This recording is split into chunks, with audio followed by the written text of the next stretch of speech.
सुमित शर्मा, छतरपुर से खबर है जहां ट्रक में भीषण आग लग गई। नेशनल हाईवे 86 पर यह हादसा हुआ है। ट्रक में भीषण आग लगी है।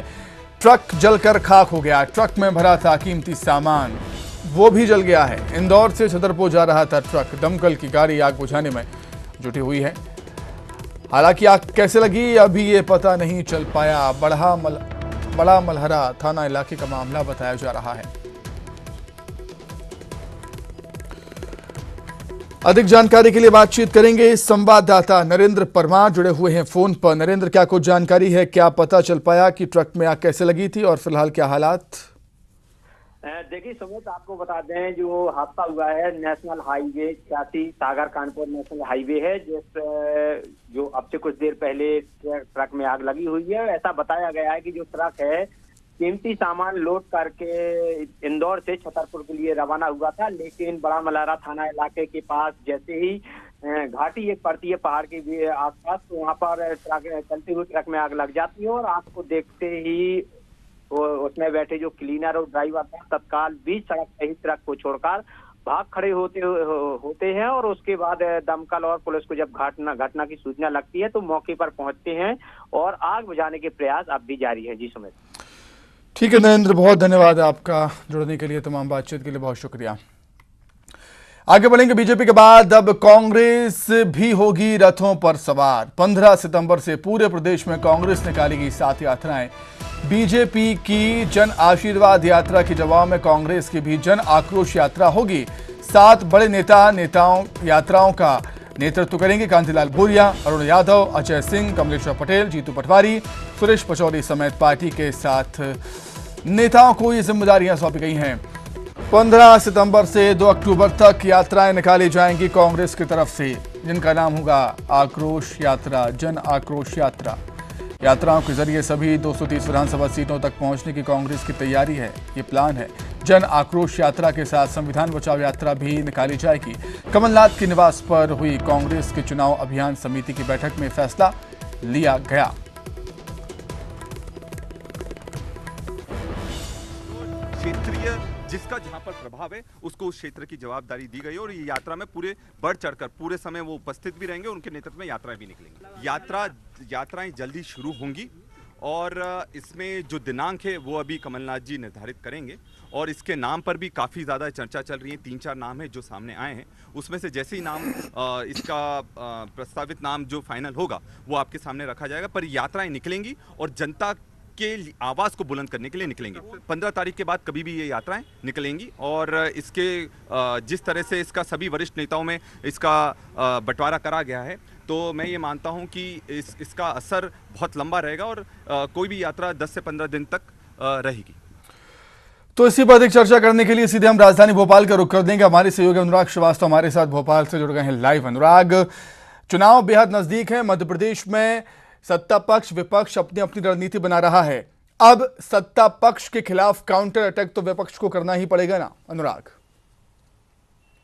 बिल्कुल सुमित, देखिए बीजेपी ने जन आशीर्वाद यात्रा के जरिए 210 विधानसभा सीटों तक पहुंचने का लक्ष्य रखा है। 10,000 किलोमीटर की यात्रा बीजेपी अपनी जन आशीर्वाद यात्रा के दौरान निकालने का काम कर रही है। और यही कारण है कि कांग्रेस अब बीजेपी की जन आशीर्वाद यात्रा के जवाब में आक्रोश यात्रा निकालने की तैयारी में और 7 अलग अलग जगह से ये यात्राएं निकाली जाएंगी। पार्टी के बड़े नेताओं को इन यात्राओं की जिम्मेदारी दी गई है। अरुण यादव, अजय सिंह, नेता प्रतिपक्ष गोविंद सिंह, जीतू पटवारी, कमलेश्वर पटेल, सुरेश पचौरी, ये वो तमाम नेता हैं जो इन यात्राओं का नेतृत्व करेंगे। लेकिन सबसे बड़ी बात है कि कांग्रेस इन यात्राओं के जरिए आम लोगों तक अपनी पहुंच बनाने की कोशिश में, लेकिन आज जो चुनाव अभियान समिति की बैठक हुई उसमें जो समिति के सदस्य हैं सुरेश पचौरी, जीतू पटवारी, सिद्धार्थ कुशवाहा, ये गैर मौजूद रहे। तो ऐसे में सवाल इसी बात को लेकर है कि जब कांग्रेस की सबसे पावरफुल कमेटी की बैठक आज बुलाई गई थी और उस बैठक में से पार्टी के नेता गैर हाजिर रहे, तो इसके पीछे कहीं नाराजगी एक वजह तो नहीं है, क्योंकि बीते ही दिनों अरुण यादव, अजय सिंह और सुरेश पचौरी को स्क्रीनिंग कमेटी में शामिल किया गया था। तो कुल मिलाकर मिलाकर एक तरफ जहां पार्टी के नेता आज बैठक में नहीं पहुंचे, वहीं दूसरी तरफ बैठक में तय किया गया है कि 15 सितंबर से 7 अलग अलग यात्राएं निकाली जाएंगी जो 2 अक्टूबर तक सभी 230 विधानसभा सीटों पर पहुंचेंगी। बिल्कुल अनुराग, इन यात्राओं का और राजनीति का रिश्ता काफ़ी पुराना होता है। हम सब जानते हैं कि यात्राएं सत्ता दिलाने में कितनी कारगर साबित हो सकती हैं और इसकी गंभीरता को बीजेपी भी समझ रही है, कांग्रेस भी। बिल्कुल सुमित, देखिए ये इतिहास रहा है कि यात्राओं के जरिए एक बड़ी आबादी तक पहुंचने का काम राजनीतिक दल करते हैं और यही वजह है कि बीजेपी ने अपनी 5 अलग अलग यात्राओं की शुरुआत करके बड़ी आबादी तक अपनी पहुंच बनाने की कोशिश की और बीजेपी इन यात्राओं के जरिए केंद्र और राज्य सरकार की जो योजनाएं हैं उनका बखान करने का काम कर रही है। तो वहीं दूसरी तरफ कांग्रेस पार्टी बीजेपी सरकार की विफलताओं को लेकर आम आदमी के बीच पहुंचने की तैयारी में, यानी कि चुनाव से पहले अपनी अपनी बात जनता तक पहुंचाने की कोशिश में राजनेता हैं और इसके लिए यात्राओं का सहारा लिया जा रहा है। लेकिन ये यात्राएं चुनाव में किसके पक्ष में मतदान करेंगी, किसको जीत दिलाएंगी, ये देखना दिलचस्प होगा। बिल्कुल, निश्चित तौर पर देखिए, जन आक्रोश यात्रा तो कांग्रेस निकालेगी ही अनुराग। राहुल गांधी ने भारत जोड़ो यात्रा निकाली थी और इसी के साथ ही कांग्रेस संविधान बचाओ यात्रा भी निकालने जा रही है। बिल्कुल, देखिए चुनाव से पहले राहुल गांधी ने भी भारत जोड़ो यात्रा निकाली थी जो कि मध्य प्रदेश के एक बड़े हिस्से से होकर, खासतौर पर मालवा निमाड़ से होकर गुजरी थी। लेकिन अब एक बार फिर यात्राओं के जरिए कांग्रेस आम लोगों तक अपनी पहुंच बनाने की कोशिश में, और सीधी सी बात है कि बीजेपी की जो जन आशीर्वाद यात्रा निकाली जा रही है उसके जवाब में कांग्रेस की ये यात्रा है, ताकि जहां जहां पर बीजेपी पहुंचकर अपनी उपलब्धियों का बखान करेगी वहां पहुंचकर कांग्रेस विफलताएं गिनाने का भी काम करेगी। यानी कि चुनाव में अपनी सफलता और विफलता के सहारे राजनीतिक दल चुनाव के मैदान में जाएंगे ताकि जनता को बता सकें कि क्या अच्छे काम हुए हैं और कहां पर सरकार फेल हुई है। तो कुल मिलाकर यात्राओं के जरिए लोगों तक पहुंच बनाने की कोशिश में राजनेता हैं, लेकिन ये यात्राएं कितनी सफल होंगी इसके लिए अभी इंतजार करना होगा। निश्चित तौर पर बहुत शुक्रिया अनुराग, जुड़ने के लिए, तमाम बातचीत के लिए आपका बहुत शुक्रिया। आगे बढ़ते हैं। एक तरफ खंडवा में गडकरी और सीएम शिवराज ने जन आशीर्वाद यात्रा को झंडी दिखाई, वहीं दूसरी ओर श्योपुर में केंद्रीय मंत्री नरेंद्र सिंह तोमर और सिंधिया की अगुवाई में यात्रा जारी है। श्योपुर में बीजेपी की यात्रा का आज दूसरा दिन है। बीजेपी की इस यात्रा को खूब जन समर्थन भी मिल रहा है। यात्रा में आम लोगों की भीड़ देखने को मिल रही है, जिससे दोनों केंद्रीय मंत्री तोमर सिंधिया काफी उत्साहित। श्योपुर के ग्रामीण इलाकों में पहुंची यात्रा में खूब भीड़ उमड़ी। बीजेपी की जन आशीर्वाद यात्रा के दौरान दोनों नेता राज्य और केंद्र की बीजेपी सरकार की उपलब्धियां गिना रही हैं, वहीं कांग्रेस के कार्यकाल की भी याद दिला रहे हैं। इस बीच नीमच में यात्रा पर हुए पथराव का जिक्र भी खूब हो रहा है। सवाल एक आपसे कि 2018 के चुनाव में आप कांग्रेस का पोस्टर हुए थे, इस बार बीजेपी के साथ हैं, कितना फर्क देख पा रहे हैं? क्योंकि ये यात्रा जिस तरीके से निकलती है, बीजेपी एक संतुलित या कहें अनुशासन की पार्टी मानी जाती है, कितना फर्क देख पा रहे हैं आप? हमारी भारतीय जनता पार्टी कार्यकर्ताओं की पार्टी है। हमारी भारतीय जनता पार्टी जनादेश और जनता का जो संकल्प है उस संकल्प को पूरा करने वाली पार्टी है। और जब ये दोनों मुख्य स्तंभ को आप साथ में लेते हो तो जो 18 साल का इतिहास और कीर्तिमान भारतीय जनता पार्टी ने मध्य प्रदेश में स्थापित किया है, जो राज्य 2003 में बीमारू राज्य की श्रेणी में आता था और आज उभर कर एक नक्षत्र की तरह राष्ट्र के पटल पर स्थापित हो चुका है। आप किसी भी श्रेणी में देख लो, चाहे हर व्यक्ति के आय के आधार पर आप देखो, पर कैपिटा इनकम का 12 गुना बढ़ चुका है, 11,000 रुपए से 1,40,000 रुपए प्रति व्यक्ति। चाहे आप सड़कों की आप बात करो, जो मध्य प्रदेश में केवल 44,000 किलोमीटर की सड़कें थी, आज 5 लाख किलोमीटर की सड़कें हैं। चाहे ऊर्जा के क्षेत्र में बात करो, जब लट्टू जलता नहीं था 2003 में, 5,000 मेगावाट मात्र 56 वर्षों में कांग्रेस की सरकार स्थापित कर पाई। वही 18 वर्षों में भारतीय जनता पार्टी ने वो 5,000 मेगावाट को लेकर 28,000 मेगावाट तक हम लोग पहुंच चुके हैं और पावर सरप्लस स्टेट में हम लोग परिवर्तित हो चुके हैं। तो आज जनता के आशीर्वाद के लिए हम लोग निकले हैं और ये मैं नहीं मानता कि केवल भारतीय जनता पार्टी का अभियान है, ये जन जन का अभियान है और जन जन का आशीर्वाद प्राप्त करके भारतीय जनता पार्टी विकास का नया स्तंभ स्थापित करेगा, इसका मुझे पूरा विश्वास। सर, एक ग्वालियर चंबल संभाग में क्या लग रहा है इस बार किस तरह की परिवर्तन होगा? कि 2018 में आपके नेतृत्व में कांग्रेस नहीं था, आप बीजेपी में है, तो क्या बड़ी सफलता मिलेगी इस बार? मुझे पूरा विश्वास है। ग्वालियर चंबल संभाग केवल क्यों, मैं तो मानता हूं कि मध्य प्रदेश के सभी संभागों में भारतीय जनता पार्टी का परचम लहराएगा। जो डबल इंजन की सरकार है, प्रधानमंत्री नरेंद्र मोदी जी के नेतृत्व में और मध्य प्रदेश में शिवराज सिंह जी के नेतृत्व में, जिसने एक नया कीर्तिमान दोनों डबल इंजन ने मिलकर स्थापित किया। इस तरफ डबल इंजन की सरकार है और उस तरफ बिना इंजन की सरकार है। तो ये देखिए, मंत्री जगदीश सिंधिया और नरेंद्र सिंह तोमर जी थे, जिनका साफ तौर पर कहना है कि न केवल ग्वालियर चंबल संभाग बल्कि पूरे मध्य प्रदेश और देश में इस बार बीजेपी का परचम फिर से लहराएगा। अजय तंवर के साथ शैलेंद्र सिंह, न्यूज़ 18 श्योपुर। कोरबा से बड़ी खबर है। एससीएल कर्मी के बेटे की मौत अमेरिका में हुई है संदिग्ध परिस्थितियों में। छात्र बी चंद्रमौली की संदिग्ध परिस्थितियों में मौत हुई। इंजीनियरिंग का छात्र था बी चंद्रमौली। अमेरिका से हैदराबाद लाया गया है पार्थिव शरीर। हैदराबाद से सड़क मार्ग से कोरबा के दीपका लाया जा रहा है शव। दीपका में कल अंतिम संस्कार होगा।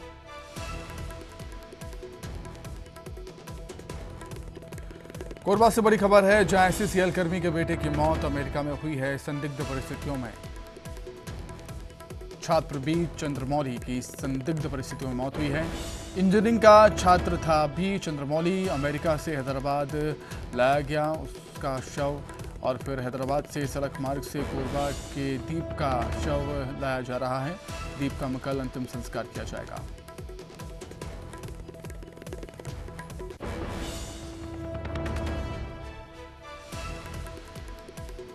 एससीएल कर्मी के बेटे की संदिग्ध परिस्थिति में मौत हुई है अमेरिका में। बी चंद्रमौली जिसका नाम है, छात्र इंजीनियरिंग का, अमेरिका में संदिग्ध परिस्थितियों में मौत हुई। अधिक जानकारी के लिए बात करेंगे संवाददाता अब्दुल असलम, जुड़े हुए हैं फोन पर। अब्दुल, क्या कुछ और जानकारी आपके पास? जी, आपको बता दूं कि ये दीपका क्षेत्र में रहने वाले हैं एससीएल कर्मी। उनके पुत्र की संदेहास्पद मौत हुई है। इनका नाम है बी चंद्रमौली नाम है। वो वहाँ पढ़ाई के लिए गए हुए थे 1997 में और उसके बाद परिजनों को सूचना मिली कि उनकी मौत हुई है और उसके बाद शव को अमेरिका से हैदराबाद लाया गया है और हैदराबाद से बाई रोड कोरबा के लिए लाया जा रहा है। कल उसका अंतिम संस्कार किया जाएगा। ठीक है अब्दुल, शुक्रिया तमाम जानकारी के लिए। बलौदाबाजार से बड़ी खबर, शराब माफिया को एसएसपी ने चेतावनी दी है। एसएसपी दीपक झा ने चेतावनी दी है, अवैध शराब की सप्लाई बंद नहीं करने पर कार्रवाई होगी। विधानसभा चुनाव के मद्देनजर अवैध शराब के खिलाफ कार्रवाई जारी है। तो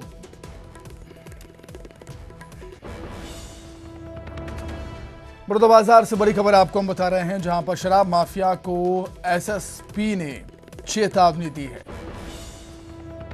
एसएसपी दीपक झा ने चेतावनी दी है, अवैध शराब की सप्लाई अगर बंद नहीं होगी तो कार्रवाई होगी। विधानसभा चुनाव के मद्देनजर अवैध शराब के खिलाफ कार्रवाई लगातार जारी है और इसके बीच एसएसपी ने चेतावनी दी है अवैध शराब माफियाओं को।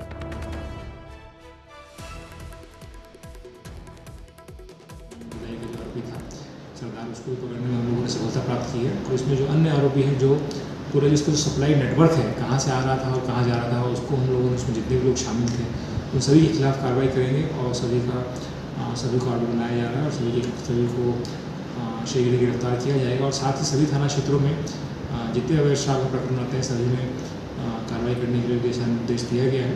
जो कार्रवाई थी वो पूरे राज्य के टॉप के 5 जिलों में थी और ये कार्रवाई आगे भी जारी रहेगी। और मैं आपके माध्यम से जो भी तस्करी यहाँ पे कर रहे हैं उनको सचेत करना चाहता हूँ कि अगर हमारे ज़िले में अवैध शराब की कोई की पाती है तो जहाँ से आ रही है उनके खिलाफ भी कार्रवाई की जा रही है और जो उनको सप्लाई करवा रहे हैं उनके खिलाफ भी।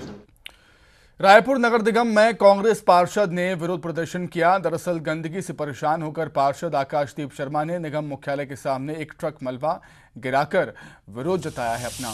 पार्षद ने 6 महीने पहले भी गंदगी की शिकायत निगम मुख्यालय में की थी, लेकिन कार्रवाई नहीं होने से नाराज पार्षद ने विरोध प्रदर्शन किया और एक ट्रक मलबा गिरा दिया।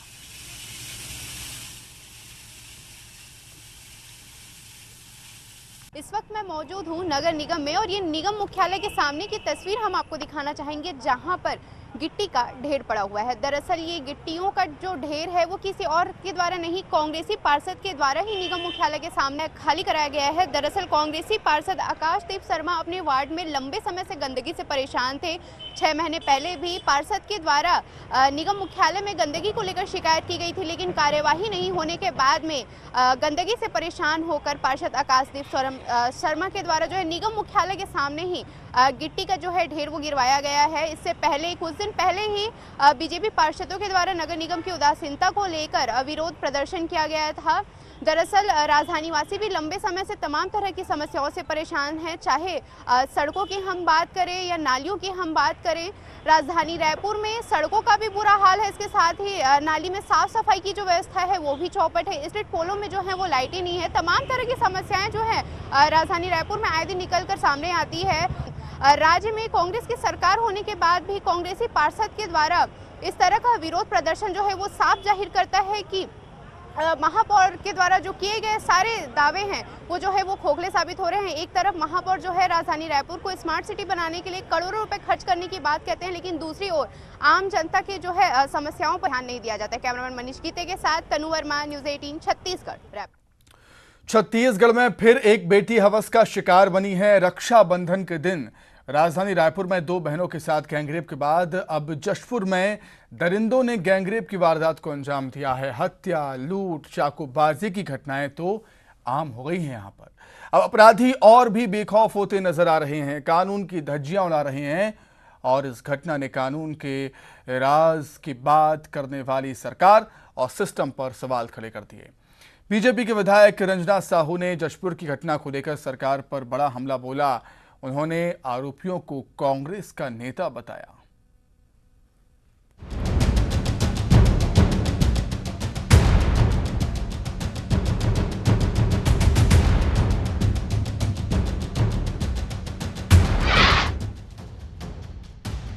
छत्तीसगढ़ एक बार फिर से शर्मसार हुआ।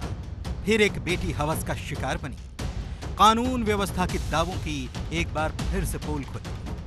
सरकार और सिस्टम पर फिर से सवाल उठे। क्या छत्तीसगढ़ में है जंगल राज?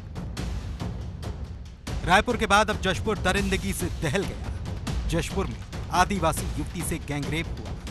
धनगरी वाटरफॉल में 2 हैवानों ने युवती के साथ दरिंदगी की। बताया जा रहा है कि सद्दाम खान और इम्तियाज अंसारी नाम के आरोपी आदिवासी युवती को वाटरफॉल घुमाने के बहाने ले गए, जहां उन्होंने गैंगरेप की वारदात को अंजाम दिया और मौके से फरार हो गए।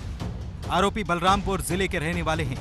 पीड़िता ने थाने में मामला दर्ज कराया और पुलिस आरोपियों की तलाश की बात कह रही है।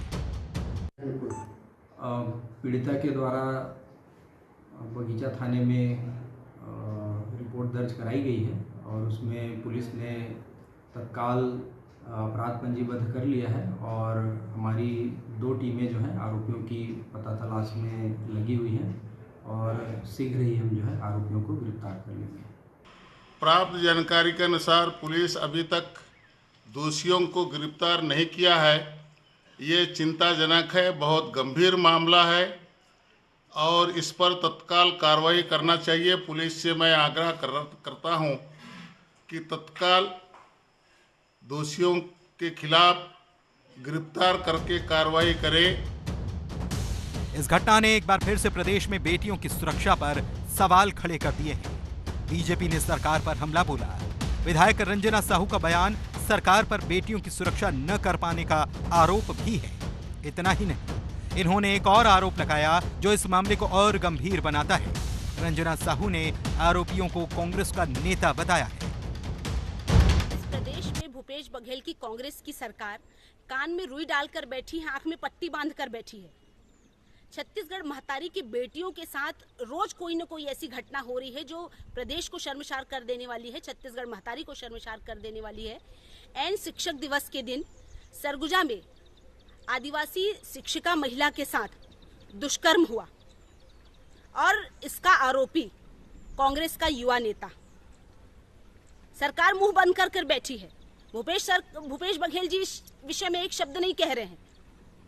सरकार की जिम्मेदारी, सरकार की प्राथमिकता यहाँ की बेटियां हैं, छत्तीसगढ़ की बेटियां हैं, लेकिन महिलाओं की सुरक्षा के मामले में छत्तीसगढ़ सरकार फिसड्डी निकली। इस सरकार को तत्काल इस्तीफा देना चाहिए क्योंकि वह यहाँ के प्रदेश की बेटियों की रक्षा करने में असमर्थ है। यह कांग्रेस की सरकार। प्रदेश में कांग्रेस की सरकार है और जैसा कि रंजना साहू आरोप लगा रही हैं, आरोपी अगर कांग्रेस के नेता हैं तो सवाल सरकार के साथ ही मोहब्बत की दुकान की बात करने वाली पार्टी पर भी उठते ही हैं। प्रदेश में इस तरह की पहली घटना नहीं। हाल ही में रायपुर में 2 युवतियों से गैंगरेप का मामला सामने आया था। रक्षाबंधन मनाने के बाद महासमुंद लौट रही युवतियों के साथ दरिंदों ने हैवानियत की वारदात की थी। घटना सामने आने के बाद हड़कंप मचा था और पुलिस ने आरोपियों को गिरफ्तार किया था। गोली चलना आम बात हो गई, चाकूबाजी सरेआम हो रहा है और अपराधी जो है अपराध करके पुलिस की पकड़ से बाहर हो रहा है।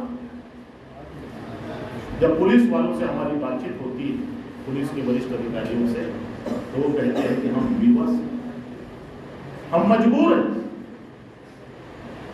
क्योंकि अपराधियों को सत्तापन रायपुर के बाद जशपुर में गैंगरेप की वारदात। प्रदेश में कानून के राज की बात कहने वाली सरकार के दावों की पोल खुल रही है। चाकूबाजी, हत्या, लूट जैसी वारदातें छत्तीसगढ़ में आम हो चली हैं और अब अपराधियों के हौसले और भी बुलंद होते नजर आ रहे हैं। जशपुर से दीपक सिंह और रायपुर से आकाश शुक्ला की रिपोर्ट। जशपुर गैंगरेप के मामले में आम आदमी पार्टी का बयान भी सामने आया है। आम आदमी पार्टी का कहना है कि प्रदेश में महिला सुरक्षा बड़ी चुनौती है। महिला सुरक्षा के मुद्दों पर सरकार गंभीर नहीं है। रायपुर के बाद जशपुर की घटना शर्मनाक है। गैंगरेप की घटनाओं से महिला सुरक्षा के दावों की पोल खुल चुकी है, ये कहना है आम आदमी पार्टी का। सुना था कि 2 बहनों के साथ, और कुछ ही दिन बीता नहीं है कि जशपुर से फिर एक घटना सामने आई है जिसमें एक टीचर के साथ 2 युवकों के द्वारा गैंगरेप की घटना हुई है। पूरे प्रदेश के अंदर महिलाओं के लिए जिस तरीके से असुरक्षित माहौल है, ये बहुत दुखद है। और इससे भी दुखद ज़्यादा ये है कि इस तरीके के मामलों पर किसी प्रकार की गंभीरता नहीं दिख रही है। जितने प्रकार के जो महिला आयोग हों या यहाँ के नेता हों, इनकी बहुत संवेदनशीलता। आम आदमी पार्टी ने अंबिकापुर के मेडिकल कॉलेज अस्पताल में भ्रष्टाचार का आरोप लगाया है। 2017 से 23 की भर्ती प्रक्रिया में धांधली करने का आरोप लगाया है। भ्रष्टाचार को लेकर आम आदमी पार्टी ने कलेक्टर के जरिए स्वास्थ्य संचालक और स्वास्थ्य मंत्री को ज्ञापन सौंपा और 15 दिनों के अंदर दोषी अधिकारियों के खिलाफ कार्रवाई करने की मांग की। कार्रवाई नहीं होने पर उग्र आंदोलन की चेतावनी दी है। हमने इस विषय को लेकर के कलेक्टर को हम ज्ञापन दे रहे हैं। कलेक्टर के माध्यम से जो है स्वास्थ्य संचालक को ज्ञापन दे रहे हैं, स्वास्थ्य मंत्री को ज्ञापन दे रहे हैं। और यदि 15 दिवस के अंदर, चूंकि ये जो गड़बड़ियां हुई हैं, बिना बड़ी, इसमें बड़ी मछलियां हैं, बड़े अधिकारियों का इसमें हाथ है। कुछ लोग जो नाम सामने आ रहे हैं वो तो सिर्फ दिख रहे हैं, लेकिन इसमें बड़े अधिकारियों पर जब तक कार्रवाई नहीं होती है, यदि 15 दिन के अंदर कार्रवाई नहीं हुई तो आम आदमी पार्टी बहुत बड़ा और बृहद स्तर पे आंदोलन करेगी। टेक्नीशियन में 8वीं पास नहीं लिया जाता। लैब अटेंडेंट में एक जगह भर्ती नियम में 12वीं लिखा है और एक जगह 8वीं लिखा है साइंस विषय के साथ। तो उसमें हमने अपने उच्चाधिकारी, उच्च कार्यालय, संचालक कार्यालय से मार्गदर्शन प्राप्त करके, जिसकी कॉपी भी आप उपलब्ध कराई जा सकती है, इस प्रक्रिया को बढ़ाया है और यह नियमतः किया गया है। इस मुद्दे पे आरोप निराधार है।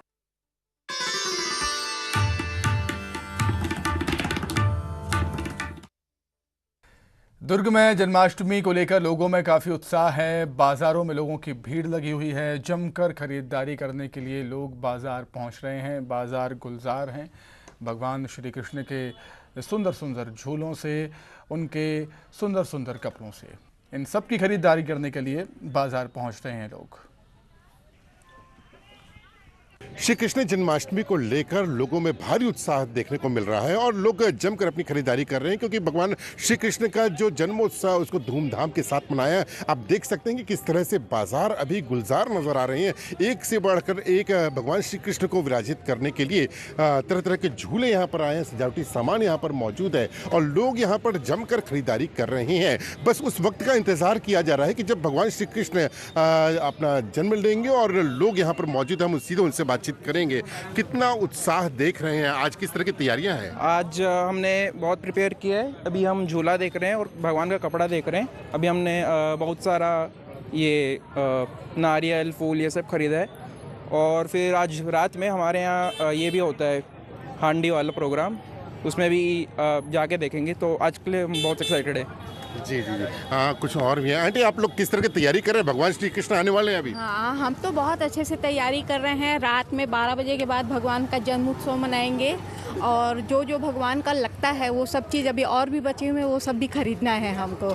बहुत बहुत खुशी हो रही है हमको। वृंदावन है ऐसा लग रहा है, इधर पीछे देख के तो वृंदावन के बाजारों में खड़े हैं ऐसा महसूस हो रहा है। ठीक है, तो देखिए कुल मिलाकर लोगों में भारी उत्साह नजर आ रहा है, जमकर खरीदारी की जा रही है। आप देख सकते हैं कि इन खरीदारियों में हर वर्ग उम्र के लोग यहाँ पर मौजूद हैं जो यहाँ पर खरीदारी करने में जुटे हुए हैं। भगवान श्री कृष्ण का जन्म होने वाला है, कितना एक्साइटमेंट है जन्म को लेकर और तैयारियां कैसी हैं? बहुत बहुत बहुत एक्साइटमेंट है। भगवान जी की भगवान की पूजा के लिए सब सामानें लेके जा रहे हैं और तैयार करेंगे, घर को सजाएंगे अच्छे से। हमारे 2 बच्चे हैं छोटे छोटे, उनको भी कान्हा जी बनाएंगे, मटकी फोड़वाएंगे, मतलब माखन वाखन सब ले जाके पूरी तरीके से रासलीला करवाएंगे। मतलब पूरा माहौल एकदम भगवान के रस में है। चलिए देखिए, और भी लोग हैं यहाँ पर जो काफ़ी खरीदारियों में जुटे हुए हैं। भगवान श्री कृष्ण आने वाले हैं, किस तरह की तैयारियाँ आप लोग कर रहे हैं इसमें? कुछ लोग और हैं, इनसे बातचीत करें। भैया एक बात बताइए कि अभी जन्माष्टमी को लेकर किस तरह की आई हैं यहाँ पे सजावटी सामान? हमारे पास अभी तो बहुत से वैरायटी में है सर,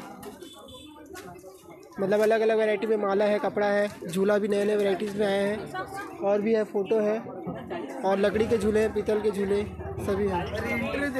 तो देखिए कुल मिलाकर बाजार भी पूरी तरह से सजे हुए हैं, खरीदारी भी जमकर हो रही है। बस इंतजार उस वक्त का किया जा रहा है कि जब भगवान श्री कृष्ण जन्म लेंगे और उसके बाद श्री कृष्ण का जन्मोत्सव मनाया जाएगा। न्यूज़ 18 छत्तीसगढ़ के लिए दुर्ग से मिथिलेश ठाकुर। तो इसी के साथ ही बुलेटिन में इतना ही। नमस्कार।